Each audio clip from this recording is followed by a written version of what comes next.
Recognizing. Siobhan Campbell, Nationwide News.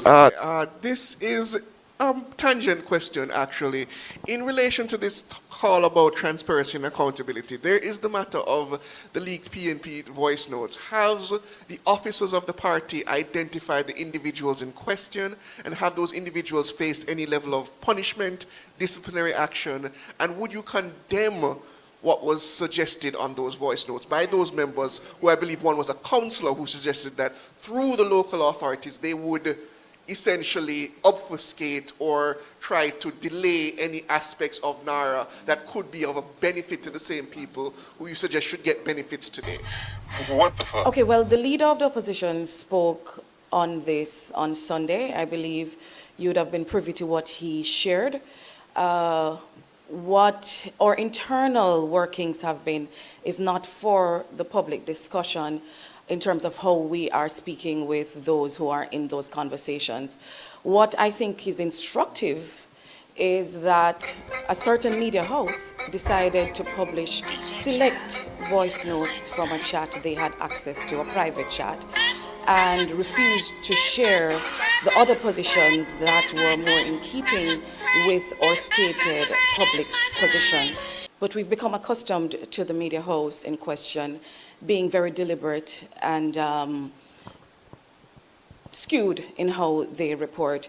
But our position has been stated by the leader of the opposition, and we will not be speaking further on that topic. So you don't believe what was said deserves some level of condemnation, because Mr. Golding did address it, but he did not condemn what was said in those voice notes, only to suggest that it is not the official position of the People's National Party. Well, Mr. Golding is not here today for you to ask him further about his position, and so... Which is why I'm asking your position, as in, Well, would you condemn what was suggested in that voice note?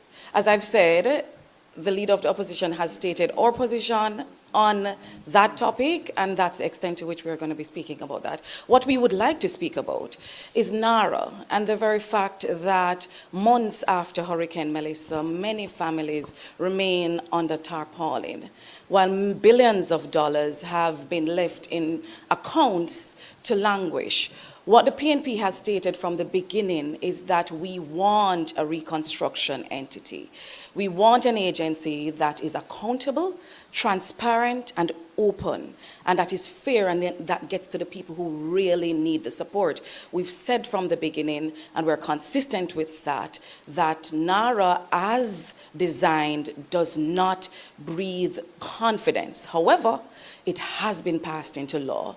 And so we will have to continue to do our responsibility as the opposition to monitor them and to hope and pray, as the many Jamaicans across the island hope, that it will actually do good for the people who need the support. Any other questions? Well, a follow-up to that statement then, based on what you've suggested here, would you then assure the people of Jamaica that no member of the People's National Party will get in the way of NARA doing that duty, considering what has been said in those leaked voice notes? Well, the leader of the opposition was clear about the party's position on NARA.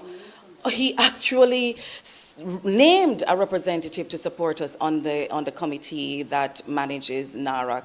Can't remember the name of it, no.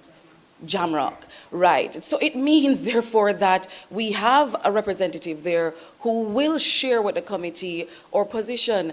The People's National Party has been at the forefront of getting relief to people in disaster.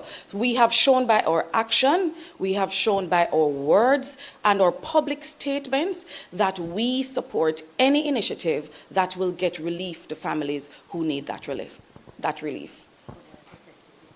But of course, while protecting the interest of Jamaica and taxpayers' money. All right. That being so, thank you very much for joining us for this press conference. Please have a good day. DJ Musical Einstein.